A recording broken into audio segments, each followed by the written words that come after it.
نور على مر الزمان تألقا وأضاء للدنيا طريقا مشرقا وهدى من الرحمن يهدينا به للصالحات وللمكارم والتقى. هذا كتاب الله أعذب منهل أنعم به من مورد لمن استقى. قد صانه رب العباد بحفظه وحماه حتى لا يضيع ويخلقا.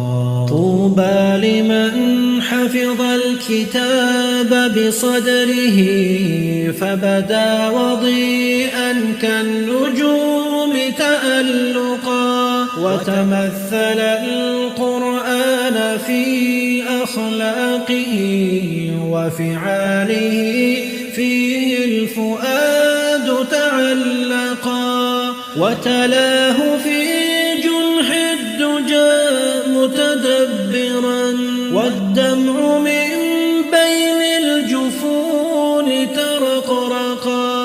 هذه صفات الحافظين كتابه حقا فكن بصفاتهم متخلقا.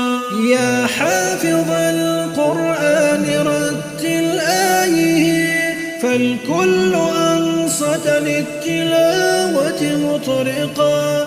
يا حافظ القرآن لست بحافظ حتى تكون لما حفظت مطبقا. ماذا يفيدك أن تسمى حافظا وكتاب ربك في الفؤاد تمزقا.